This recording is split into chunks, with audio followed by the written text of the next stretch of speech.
Mereka mempunyai dua jalan yang sama, yaitu berdoa dan berusaha. Itulah yang kami lakukan di FI Mulia. Mencetak generasi cerdas mungkin semua akan bisa, tetapi mencetak generasi dengan mutu unggul lewat ilmu dan takwa dimulai sekolah tempatnya.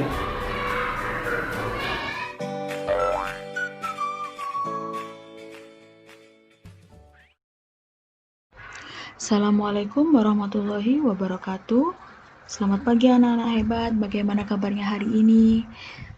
Alhamdulillah kita bisa bertemu lagi meskipun di semester genap ini atau semester 2 kita masih belajar secara online bersama. Kalian belajar di rumah, mendengarkan apa yang Ustazah sampaikan hari ini.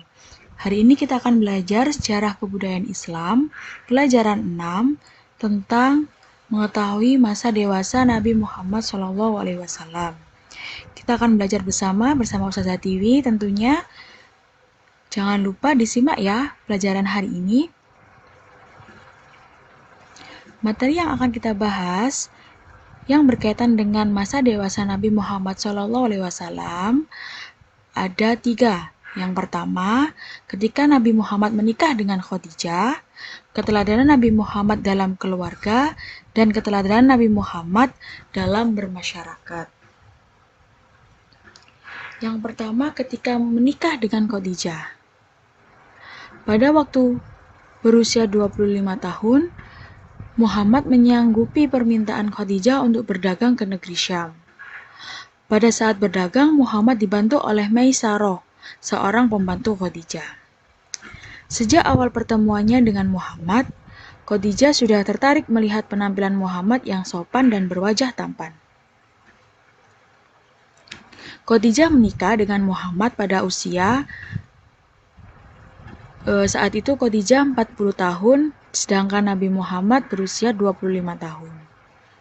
Allah menganugerahkan kepada mereka yaitu 6 orang anak. Di antaranya yaitu 2 orang laki-laki dan 4 orang perempuan.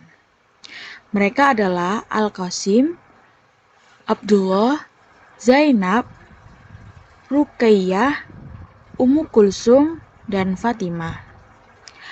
Al-Qasim dan Abdullah meninggal dunia pada masa kanak-kanak. Kemudian Muhammad mengangkat Zaid bin Harithah sebagai anak, yang sebelumnya ia adalah budak Khadijah. Yang kedua yaitu teladan Muhammad dalam keluarga. Khadijah merupakan teman dan dalam berbagai keadaan, dan memberikan bantuan yang sangat besar dalam tugas kenabian Muhammad. Tujuan orang berumah tangga adalah untuk mewujudkan keluarga yang sakinah dan keluarga yang berbahagia. Setiap masalah harus diselesaikan oleh semua anggota keluarga. Dalam membantu perjuangan Muhammad, Khadijah menggunakan seluruh harta bedanya.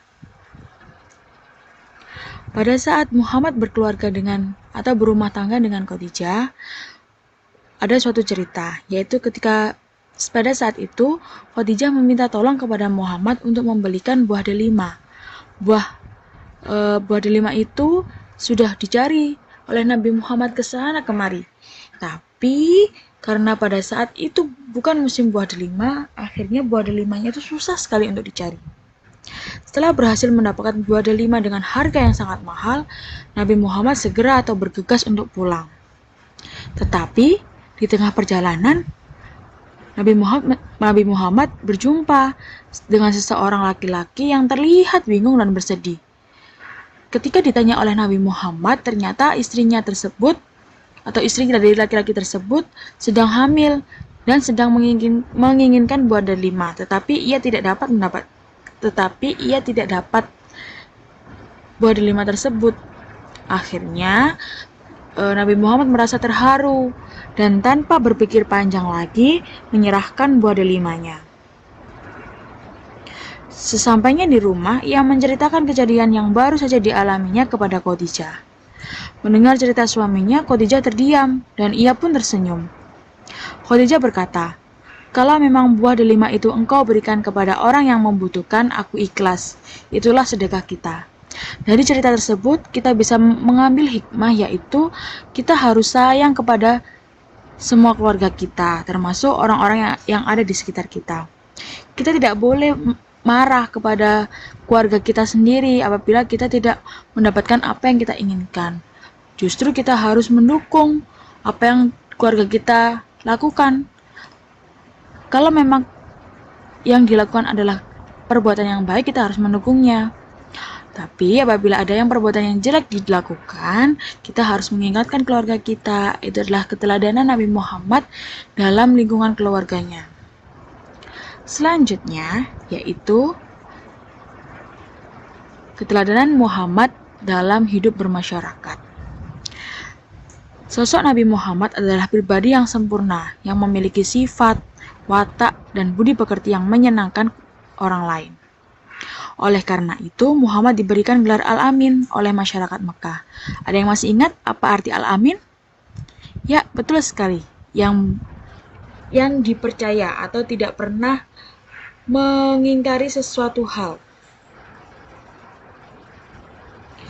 Kebijaksanaan Muhammad, terlihat pada peristiwa peletakan Hajar Aswad. Berarti ada cerita nih setelah ini. Bagaimana ceritanya? Pada suatu ketika, waktu Nabi Muhammad berusia sekitar 35 tahun, di kota Makkah terjadi banjir bandang hingga meluap ke Baitul Haram dan mengakibatkan bangunan Ka'bah rapuh dan dindingnya pecah-pecah. Masyarakat Mekah sepakat untuk memperbaiki atau merenovasi Ka'bah dengan bahan-bahan yang baik. Mereka tidak menerima masukan atau menerima bantuan dari hasil jual beli dengan sistem riba, harta rampasan dari orang lain, maupun hasil dari pekerjaan tercela lainnya. Pada saat pembangunan sampai ke bagian Hajar Aswad, mereka berselisih paham siapa yang berhak meletakkan Hajar Aswad di tempat semula. Perselisihan itu menjurus pada pertumpahan darah di tanah suci.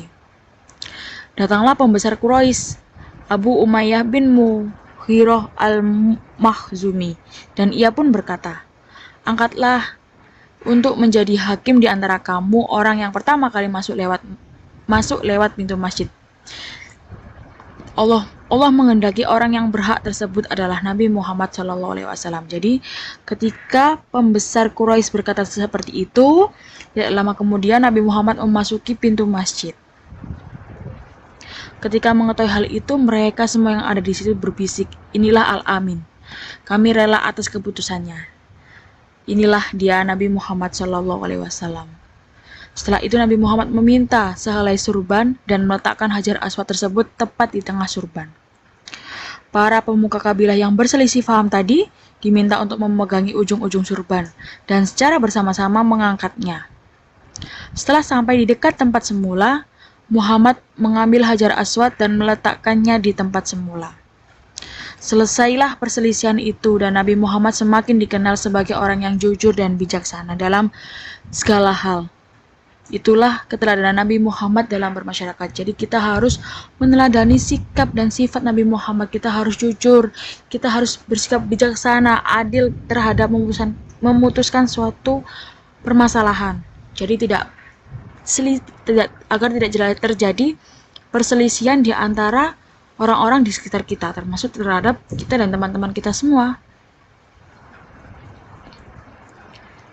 Bagaimana anak-anak cerita tentang masa Nabi Muhammad, masa remajanya? Pasti sangat seru ya.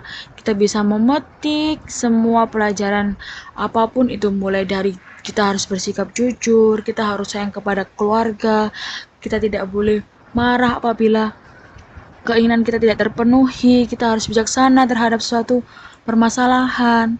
Jadi kita bisa dari sifat-sifat itu, insya Allah kita bisa hidup berbahagia di lingkungan masyarakat maupun di lingkungan keluarga kita.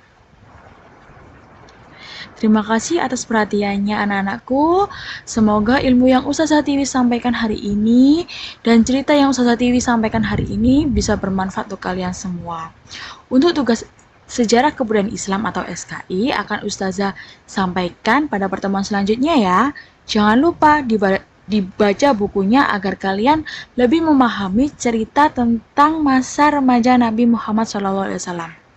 Ustazah akhiri, wassalamualaikum warahmatullahi wabarakatuh.